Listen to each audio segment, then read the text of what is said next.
नमस्कार. श्री सेवा या यूट्यूब चॅनलवर तुम्हा सर्वांचे मनापासून स्वागत करते आणि आजच्या व्हिडिओला सुरुवात करते. आज आपण शंख कसा ठेवावा, शंख ठेवण्याची दिशा कोणती असावी, दक्षिणावर्त शंख काय आहे त्याविषयी आपण माहिती घेणार आहोत. चला तर मग आता व्हिडिओला सुरुवात करूया. शंख हा समुद्रात सापडतो. महाभारतकालीन प्रसिद्ध शंखांची नावे पुढील प्रमाणे आहेत. श्रीकृष्णाचा पांचजन्य शंख, अर्जुनचा देवदत्त शंख आणि भीमचा तोंड शंख. शंखाचे महत्त्व काय आहे ते आता आपण पाहूया. हिंदुस्थानी संस्कृतीमध्ये व हिंदू धर्मामध्ये शंखाची पूजा महत्त्वाची मानली जाते. भगवान विष्णूंनी धारण केलेल्या 4 आयुधांमध्ये एक शंख आहे. इतकेच नव्हे तर शंखाची पूजा केल्याखेरीज विष्णूची पूजा केल्यास ती त्यास पोहोचत नाही अशी मान्यता आहे. शंख ठेवण्याकरिता जे बहुधा कासवाच्या आकाराचे आसन असते त्याला अडणी म्हणतात. आता आपण शंखाची उत्पत्ती कशी झाली तर ते पाहूया. पुरा सागरोत्पन्न विष्णूना विधृते करे असता सर्व देवांना पांचजन्य नमोस्तुते अशी प्रार्थना करून शंखास पूजेमध्ये मानाचे स्थान दिले जाते. शंखाचे एकूण 3 भाग पडतात. पहिला शंखाची पन्हाळ, दुसरा ज्या ठिकाणाहून शंखात घातलेले पाणी पडते ते अग्र आणि तिसरा ज्यावर वलये असतात ती मागची बाजू. ब्रह्मवर्त पुराणात शंखाच्या उत्पत्तीविषयी कथा आहे. शंखासूर नावाचा सागरापासून उत्पन्न झालेला आणि सदैव सागरातच वास्तव्य करणारा बलाढ्य राक्षस होता. या राक्षसाने जबरदस्तीने वेदहरण केले व तो सागराच्या तळाशी दडी मारून बसला. मग देवदेवता ऋषीमुनींनी क्षीरसागरामध्ये योग निद्रेत असलेल्या भगवान विष्णूंना जागृत केले आणि शंखासुरास धडा शिकवण्याकरिता सांगितले. भगवान विष्णूंनी मत्स्य रूप धारण करून शंखासुराचा ठाव ठिकाणा शोधून काढला व त्याचा शिरच्छेद करणार इतक्यात शंखासूर म्हणाला की भगवान, आपल्या हातून मरण यावे याकरिताच मी वेद पळविले. आपण माझा वध अवश्य करावा, परंतु माझी इच्छा अशी आहे की माझे कलेवर तुम्ही नेहमी आपल्या डाव्या हातात धारण करावे. तसेच माझ्या कलेवराच्या स्पर्शाच्या जलाने आपणास स्नान केल्याखेरीज आपली पूजा पूर्ण होणार नाही असा मला वर द्यावा. भगवान विष्णूंनी तथास्तु म्हटले आणि शंखासुराचा वध केला. त्या दिवसापासून विष्णूने हातात शंख धारण करावयास सुरुवात केली. देवदानवांनी केलेल्या समुद्र मंथनातून जी 14 रत्ने बाहेर आली त्यामध्ये एक शंख आहे. देवपूजेमध्ये शंख पूजेचे महत्त्व अनन्यसाधारण आहेच. त्याचप्रमाणे पुरातन काळी अनेक प्रकारच्या पुण्यकर्माच्या वेळी, विवाहप्रसंगी, युद्धाच्या वेळी शंखध्वनी खूप महत्त्वाचा मानला जातो. मंदिरामध्ये शंखध्वनीचे विशेष महत्त्व आहे. मंत्रोक्त विधीमध्ये शंखाद्वारे अभिषेकाचे अलगच महत्त्व आहे. शंखध्वनीमुळे उत्पन्न होणाऱ्या कंपनामुळे सभोवतालचे वातावरण शुद्ध व पवित्र होते. तसेच तो फुंकणाऱ्या व्यक्तीची फुफ्फुसाची क्षमता वाढवून तेज व ओज वृद्धी होते. पुरातन काळापासून शंख हे विजयाचे, सुख समृद्धीचे प्रतीक मानले जाते. शंख चंद्रसूर्यासमान देवस्वरूप आहे. त्याच्या मध्यभागी वरुण, पृष्ठभागात ब्रह्मदेव आणि अग्रभागी गंगा व सरस्वतीचे वसतिस्थान आहे. जेवढी तीर्थे विराजमान आहेत ती सर्व विष्णूंच्या आज्ञेने शंखामध्ये निवास करतात अशी धार्मिक कल्पना आहे. सूर्याच्या उष्णतेने ज्याप्रमाणे बर्फ वितळून जातो त्याचप्रमाणे शंखाच्या केवळ दर्शनाने पापे नष्ट होतात, तर त्याच्या स्पर्शाने काय न साध्य होईल असे एक सुभाषित आहे. बंगाली लग्नात शंख वाजवल्याशिवाय लग्नाची सुरुवात होत नाही. शंखाचे प्रकार व जाती कोणत्या आहेत ते आता आपण पाहूया.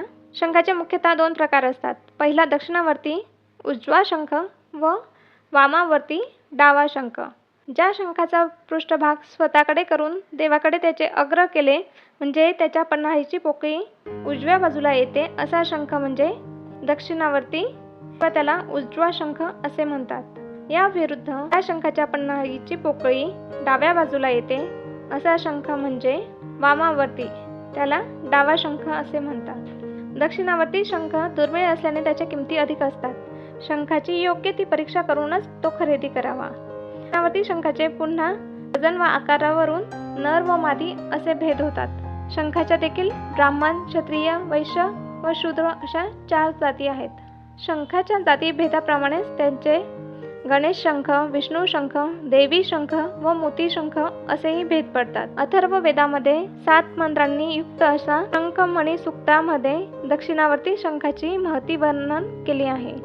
दक्षिणावर्ती शंख अंतरिक्ष वायू, ज्योतिमंडल आणि सुवर्णाने युक्त आहे. समुद्र मंथनातून निर्माण झालेला हा शंख राक्षसी वाईट शक्तींचा नाश करणारा आहे.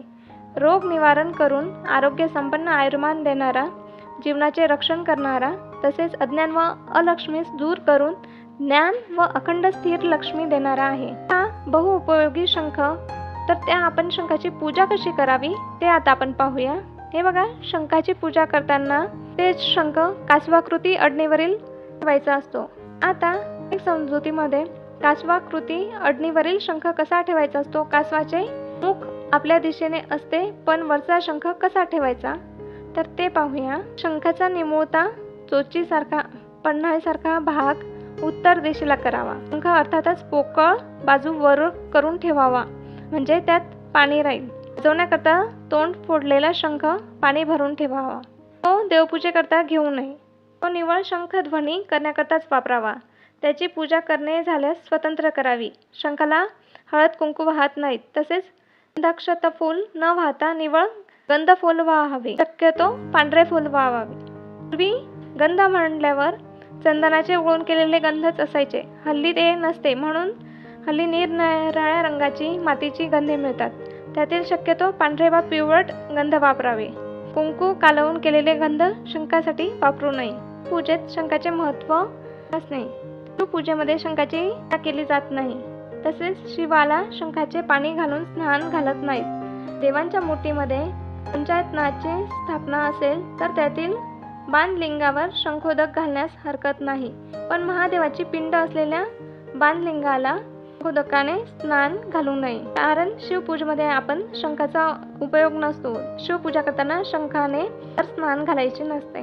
मागचे शास्त्र बघूया आपण की का ते करू नये. तर शिवपिंडीत शाळुंकेच्या रूपात कारकत्व असलेल्या शंखातील पाणी पुन्हा घालण्याची आवश्यकता नसते. बाणलिंगाबरोबर शाळुंका नसल्याने त्या शंखाच्या पाण्याने स्नान घालतात, म्हणून आपण लिंगावर शंखाच्या पाण्याने स्नान करू नये. शंखनाद केव्हा करायचा तर आरतीच्या वेळी शंखनाद करणे विहित असते.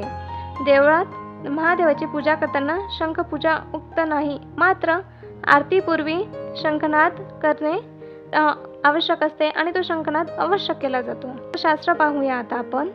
शंखनादाने प्राणायामाचा अभ्यास तर होतोच, शिवाय शंखनाद जेथपर्यंत ऐकू जातो त्या परिसरात भूत पिशाच वगैरे वाईट शक्तींचा त्रास होत नाही, म्हणून शंखनाद हा खूप उपयोगी आहे. तर दक्षिणावर्ती शंख कसा त्याची माहिती आपण घेऊया. तर दक्षिणावर्ती शंख हा तंत्रक्रियांमध्ये शंख उपयोगात आणला जातो. तंत्रशास्त्रामध्ये दक्षिणावर्ती शंखाला विशेष महत्त्व आहे. या शंखाची विधिवत पूजा करून घरामध्ये स्थापन केल्यास विविध प्रकारच्या बाधा नष्ट होतात आणि धनाची कमतरता भासत नाही. दक्षिणावर्ती शंखाचे अनेक लाभ आहेत, परंतु हा शंख घरामध्ये ठेवण्यापूर्वी याचे शुद्धीकरण करणे आवश्यक आहे. त्या दक्षिणावर्ती शंखाचे शुद्धीकरण कसे करावे ते आता आपण पाहूया. दक्षिणावर्ती शंखाचे शुद्धीकरण करताना लाल वस्त्रावर दक्षिणावर्ती शंख ठेवून त्यामध्ये गंगाजल, गंगेचे पाणी भरावे आणि आसनावर बसून खालील मंत्राचा जप करावा. तर आपल्याकडे गंगाजल नसेल तर आपण जे नेहमीचे पाणी आहे तर त्याचा आपण वापर करू शकतो. तो पाणी भरून मग आसनावर बसून मंत्राचा जप करायचा आहे. तर तो मंत्र आता पाहूया. ओम श्री लक्ष्मी सहोदराय नमः. मंत्राचा कमीत कमी 5 माळा जप करावा आणि त्यानंतर शंख देवघरात ठेवावा. हा मंत्र तुम्ही एका कागदावर लिहून घ्या. मी हा मंत्र स्क्रीनवर दिला आहे, तसेच डिस्क्रिप्शन बॉक्समध्येही देते. हा मंत्र तुम्ही बोला. दक्षिणावर्ती शंख धान्य काय आहे तर ते पाहूया आपण. दक्षिणावर्ती शंख हा भांडारमध्ये ठेवल्याने धान्य, धन भांडारमध्ये ठेवल्याने धन, वस्त्र भांडारमध्ये ठेवल्याने वस्त्राची कमतरता भासत नाही. कक्षामध्ये झोपण्याच्या खोलीत ठेवल्यास शांततेचा अनुभव होतो. यामध्ये शुद्ध पवित्र पाणी भरून व्यक्ती वस्तूवर शिंपल्याने दुर्भाग्य, अभिशाप, तंत्रमंत्र इत्यादींचा प्रभाव समाप्त होतो. कोणत्याही प्रकारचे वाईट तांत्रिक प्रयोग या शंखाच्या प्रभावासमोर निष्फळ होतात. दक्षिणावर्ती शंख असलेल्या ठिकाणी धनाची कमतरता राहत नाही. दक्षिणावर्ती शंख घरामध्ये ठेवल्याने सर्व प्रकारची नकारात्मक ऊर्जा स्वतः नष्ट होते आणि सकारात्मक ऊर्जा वाढते. त्याचे उपयोग आहेत. जर आपण शंखपूजा केली तर आपल्याला त्याचे कोणते फळ मिळतात, तर त्याविषयी आता आपण माहिती घेऊया. शंखपूजाचे फळ. लक्ष्मीचा सहोदर असणाऱ्या दक्षिणावर्ती शंखाची पूजा ज्या घरात होते तेथे कायम मंगलमय वातावरण राहते. देवपूजेपूर्वी शंखाची पूजा करण्याचा प्रघात आहे. देवपूजेकरिता लागणारे सर्व साहित्य शुद्ध करण्यासाठी देखील शंखातील पाणी सिंचन केले जाते. दीर्घकाळ शंखात राहिलेले पाणी पूजेच्या समाप्तीनंतर विष्णूवर शिंपडल्यास त्या पाण्याच्या स्पर्शाने पूजकाच्या अंगाला चिकटलेली ब्रह्महत्येसारखी घोर पातके सुद्धा नाहीशी होतात. शुभ्र, कांतिमान, गुळगुळीत असा दक्षिणावर्ती शंख अष्टमी किंवा चतुर्दशीस विधिवत पूजनाने आपल्या देवहाऱ्यात किंवा तिजोरीत स्थापन करावा. धन, कीर्ती, आयुष्य, शत्रूवर जय, कोर्ट कचेऱ्यांमध्ये यश, पती पत्नी नातेसंबंध यापैकी अपेक्षित फलप्राप्तीकरिता दिवसाच्या विशिष्ट नियोजित प्रहारांमध्ये शंखपूजन करण्यास सांगितले आहे. सर्वतोभद्राय, सर्वाभीष्ट फलद्राय, सर्वारिष्ट दुष्ट कष्ट विशारथ, कामितार्थप्रदाय शंखाय स्वाधिष्ठायकाय भास्करा क्लीं श्री क्रौं नमः स्वाहा या प्रतिष्ठा मंत्राने शंखाची स्थापना करून की एका मंत्राचा 108 वेळा स्फटिकाच्या माळेवर जप करावा. श्री लक्ष्मी सहोदराय नमः. ओम श्री पयोनिधी जाताय नमः. किंवा ओम श्री दक्षिणावर्त शंखाय नमः मंत्रांचा जप करावा. शंखोदकाने अनेक व्याधी नाहीशा होतात. आयुर्वेदात अनेक व्याधींवर शंखभस्माचा उपयोग सांगितला आहे. हा बहुगुणी बहुउपयोगी आपल्या घरात तुम्ही नक्की स्थापन करा. आणि आता मी हे जे काही मंत्र सांगितले तर ते मी स्क्रीनवर पण लिहिले आहेत आणि डिस्क्रिप्शन बॉक्समध्ये दिले आहेत, तेव्हा ते मंत्र तुम्ही.